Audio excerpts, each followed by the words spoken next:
రమణవతారు యాభై అన్నారు. ఆయన ప్రోగ్రాంలో ఉంటాడు, పెళ్లి ప్రోగ్రాం.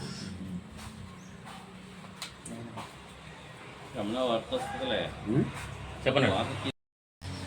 నిన్నటి రోజున వైస్ చైర్మన్ గారు కాజా గారు మాట్లాడుతూ ఆయన చెప్పిందే చెప్తూ ఉన్నాడు.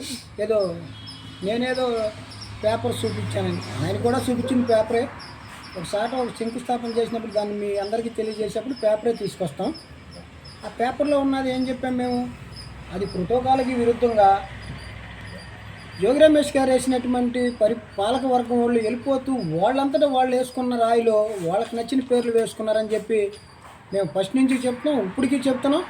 ఇప్పటికి కూడా ఆ రాయికి సంబంధించి ఏది బాధ్యత అయినా ఆ రాయి ఎవరైతే వేసుకున్నారో ఆ కమిటీకి సంబంధించిన వాళ్ళకని చెప్పి ఈ రాళ్ళ గురించి మాట్లాడుతున్న సందర్భం మీ అందరికీ ఒకటి చూపిస్తాను. ఇది కూడా రాయికి సంబంధించే.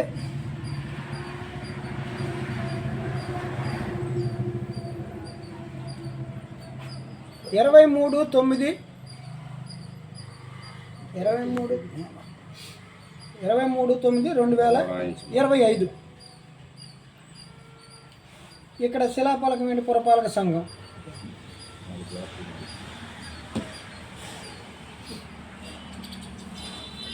మంజూరైన నిధులతో వాటర్ టెన్మెంట్ ప్లాంట్ నందు ఫిల్టర్ బెడ్ మీడియా పాయింటర్ వద్ద పంపు షెడ్స్ మరియు వాల్యుయేషన్ ఏర్పాటు చేసి పనులు ప్రారంభోత్సవ కార్యక్రమం. పెడన పురపాలక సంఘం కృష్ణా జిల్లా 23/9/2025 అంచనా వ్యయం 30 లక్షలు. నిధులు డిస్ట్రిక్ట్ మినరల్ వాటర్ కమిటీ. ప్రారంభకులు ఈ పనులు కాయ కృష్ణప్రసాద్ గారు అని పెట్టారు. ఇది ఈ డేట్ వచ్చి ఎన్నాలైందండి ఇప్పటికి? 9వ నెల 23వ తారీఖు. అదే రోజు శాసనసభలో కృష్ణప్రసాద్ గారు ఉన్నారు. ప్రారంభోత్సవాలు శంకుస్థాపన చేయరు. శాసనసభ్యులు మంత్రులు అందరూ అసెంబ్లీలో ఉంటారు కాబట్టి వీళ్ళు పాలకవర్గంలో ఉన్నారు కదా, వీళ్ళు అసలు రూల్స్ కూడా తెలుసుకోకుండా ఈ రాయేసేసారు. కొన్ని ప్రారంభోత్సవం పెట్టారా, ఎమ్మెల్యే గారిని పిలిచారా, ఎవరిని పిలవరు. ఈ రాళ్ళ గురించి చెప్తున్నారు కదా, రాళ్ళు ఎలా వేసుకుంటారు? ఎందుకంటే అసెంబ్లీ సమావేశాల్లో కౌన్సిల్ రద్దు బిల్లు వస్తుందేమో, కౌన్సిల్ రద్దు వెళ్ళిపోతామేమో 4 నెలల ముందే ఈ వేసుకోవాలని అసెంబ్లీ సెక్షన్ జరుగుతూ ఉండగా వీళ్ళు ఎమ్మెల్యేకి చెప్పకుండా ఏమి చెప్పకుండా పనులకు ప్రారంభోత్సవాలు కృష్ణప్రసాద్ గారని వేశారు. ఈ వేసి వీళ్ళు చివరికి కిందకి వేశారంటే ఒక కమిషనర్ పేరే పెట్టారు. ఇంత పెద్ద ప్రాజెక్టు ఇంతమంది ప్రోటోకాల్స్ నెంబర్స్ వేసినప్పుడు దీనికి సంబంధించి ఇంజనీరింగ్ డిపార్ట్మెంట్ సెక్షన్స్ కూడా వేస్తారు కదా. మీరు బోర్డు పాప గవర్నమెంట్ రాళ్ళు శంకుస్థాపన ప్రోటోకాల్ చూస్తూ ఉంటారు కదా, శంకుస్థాపనలు పెట్టకూడదు. ఇది ఎమ్మెల్యే గారికి తెలియకుండా ఎమ్మెల్యే గారి పేరు అందులో వేసేసి వీళ్ళ పేర్లు వేసుకుంటాం కోసం ఎమ్మెల్యే గారిని అగౌరవపరచడం అవునా కాదా? వీళ్ళ రాళ్ళ గురించి చెప్తున్నాం, మేము రాయి గురించి చెప్తున్నాం. రాయాలు వెళ్ళిపోయేప్పుడు వాళ్ళు వేసుకుని వెళ్ళిపోయారని చెప్తున్నాం. మీరు ఇవాళ వెళ్ళిపోయే ముందు ఏ రోజైనా కౌన్సిల్ రద్దు అవద్దు అని చెప్పి ఎమ్మెల్యే గారికి చెప్పకుండా ఎమ్మెల్యే గారు అసెంబ్లీ సెక్షన్లో ఉన్నప్పుడు చేయకూడని రోజుల్లో చేశారు. అసెంబ్లీ సెక్షన్స్ జరుగుతున్నప్పుడు ఎమ్మెల్యే గారు ఏదైనా ప్రోగ్రాంలో పాల్గొనాలి అంటే అది ఎంతో ఇంపార్టెంట్ అయితే అసెంబ్లీ స్పీకర్ గారి దగ్గర పర్మిషన్ తీసుకుని ఆ రోజున ఆ కార్యక్రమం పెట్టుకుంటారు. జనరల్గా అసలు పెట్టరు. శీతాకాల సమావేశాలు 10 రోజులు జరుగుతాయి కాబట్టి ఆ రోజుల్లో ఏం పెట్టుకోరు. ఏమన్నా పెట్టుకున్నా శనివారం ఆదివారం అసెంబ్లీ సెక్షన్స్ సెలవు ఉన్నప్పుడే పెడతారు. దయచేసి వైస్ చైర్మన్ గారు కాజా గారు నిబంధనలు రూల్స్ తెలుసుకోండి. రాళ్ళ విషయంలో నేను మళ్ళీ చెప్తున్నాను, మాకు రాళ్ళ పిచ్చి కాదు, మేము పనులు చేసి పేరు పొందాలనుకుంటే తప్ప రాళ్ళు వేసుకుని 10 మంది చూడాలని మట్టి తెలుగుదేశం పార్టీ చేసుకుని పదే వేణుగోపాలరావు గారు రావాలి. వేణుగోపాలరావు గారు ఎందుకు? మేము చెప్తున్నాం, మేము ఇది చేసాం, మీరు ఏం చేశారో చెప్పండి అని.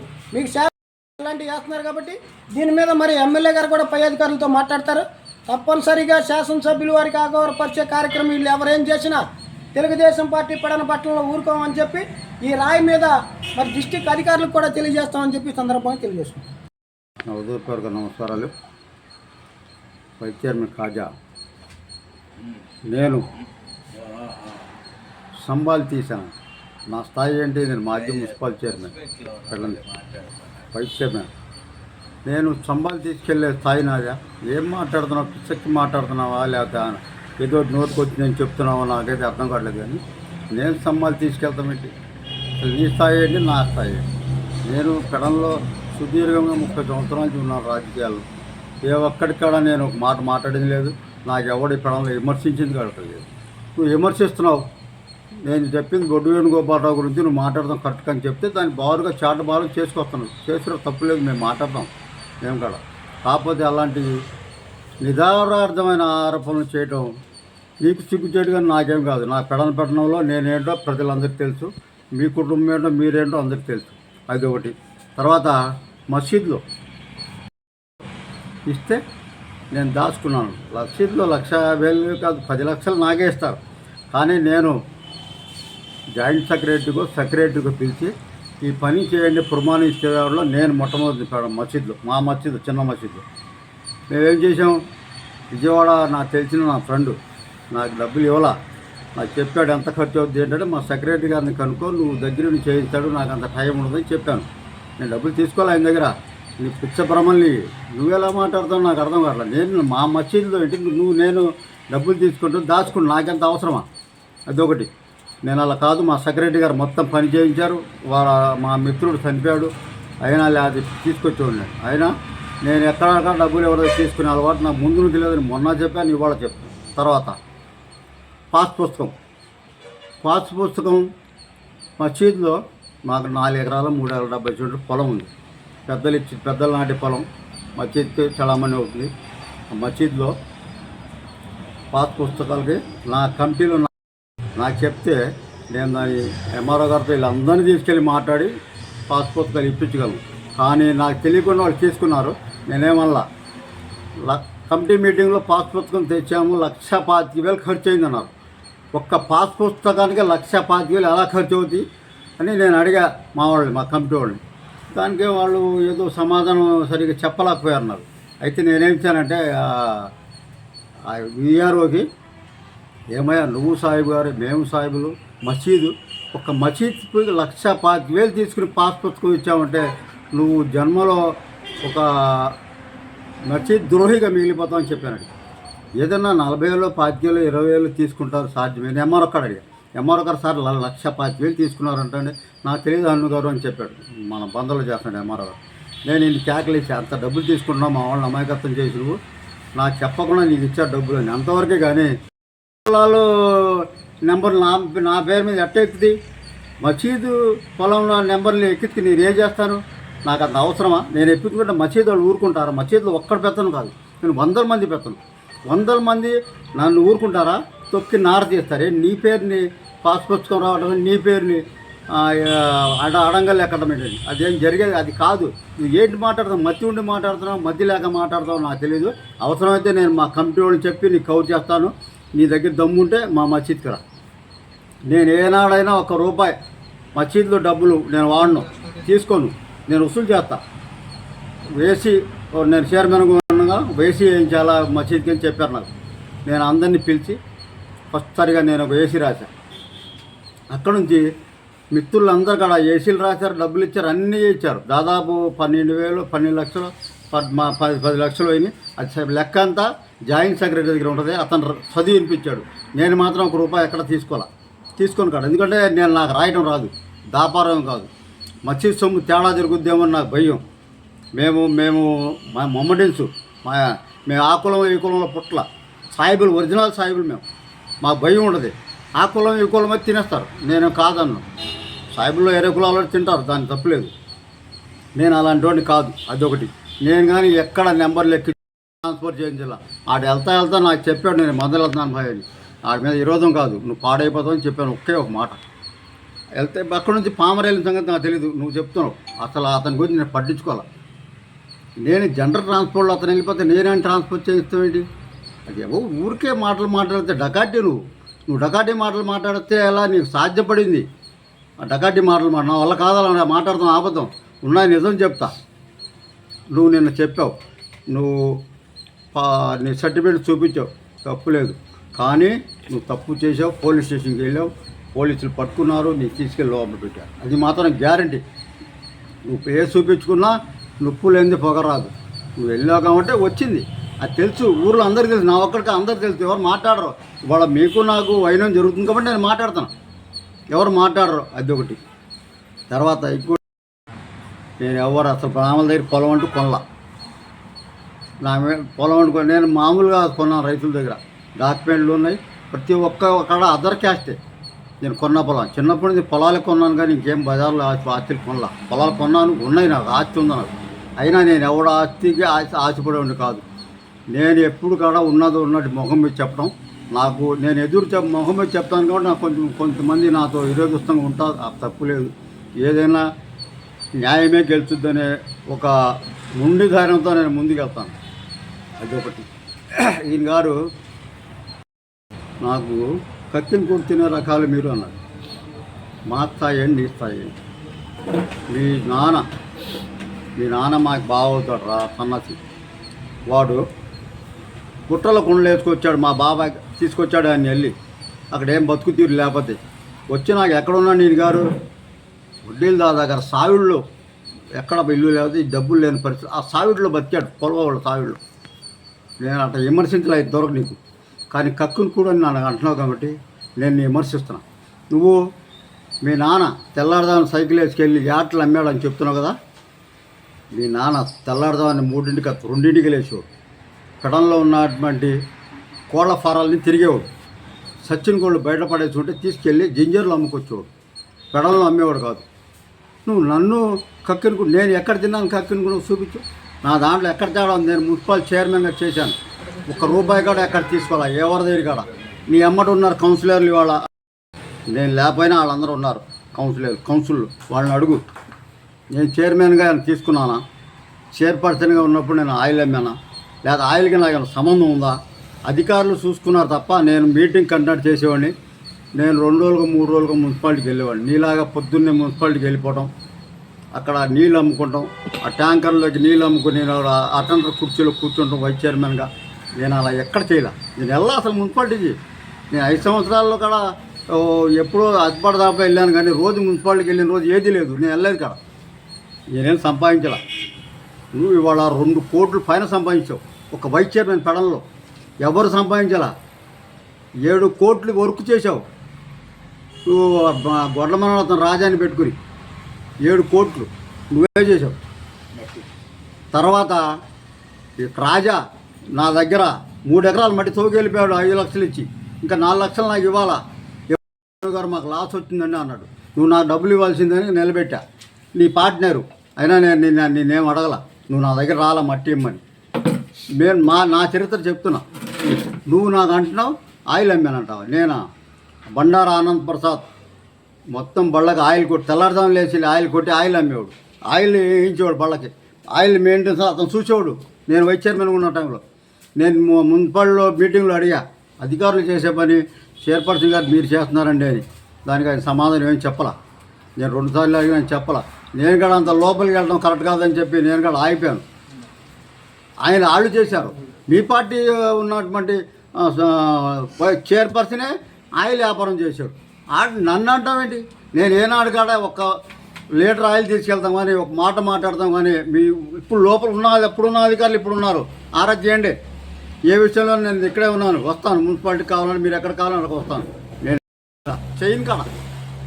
నాకు ఎందుకంటే నాకు దేవుడి మీద భక్తి ఎక్కువ. నేను దేవుడిని నమ్మినవాడిని, నమ్మే పైకి వచ్చాను. నాకు అక్కడ ఏం ఆస్తి లేదు. మా పెద్దలు ఏదో ఇచ్చారు, 4 ఎకరాలు అక్కడే ఉంది.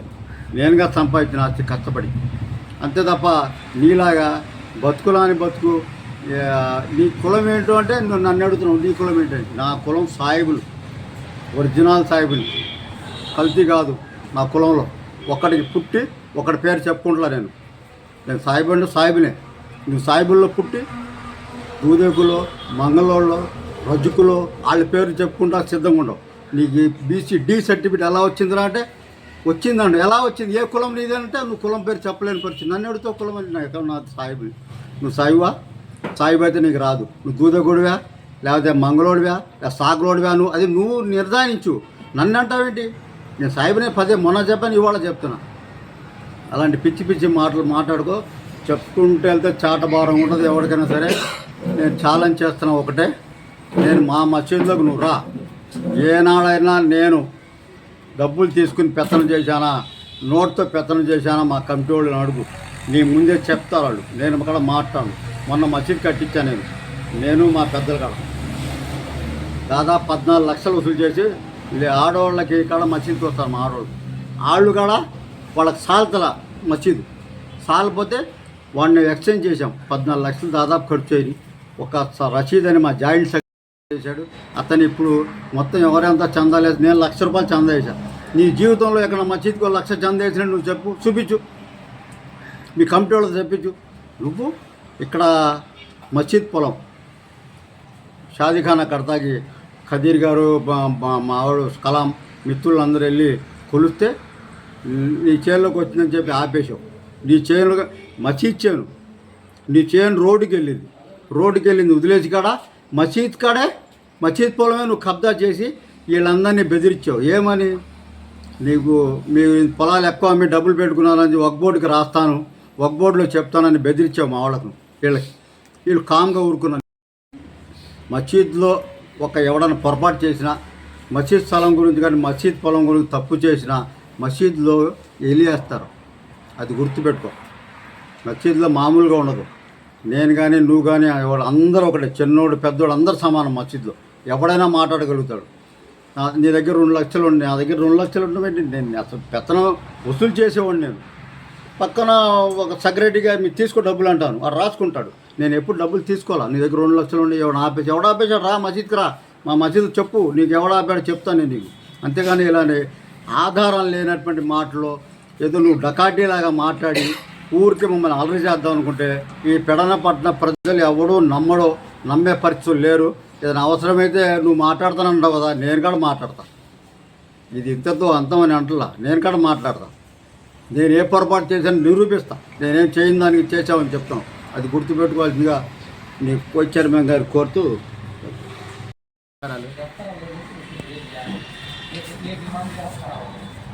ఈరోజు ప్రణ పార్టీ కార్యాలయంలో ప్రెస్ మీట్ ఏర్పాటు చేయడం జరిగింది. వైస్ చైర్మన్ ఖాజా, డకాటి ఖాజా ప్రసాద్ గారు రాసుకోండి హెడ్డింగ్. డకాటి ఖాజా తండ్రి పేరు కొడుకుకి వచ్చేసిద్ది. అది వారసత్వంగా వచ్చింది. అది మేము పెడితే కాదు వచ్చేది, వారసత్వంగా వచ్చింది. అది నేను అడిగిన ప్రశ్న ఏంటి? ఒక్కదానికైనా జవాబు చెప్పావా నువ్వు?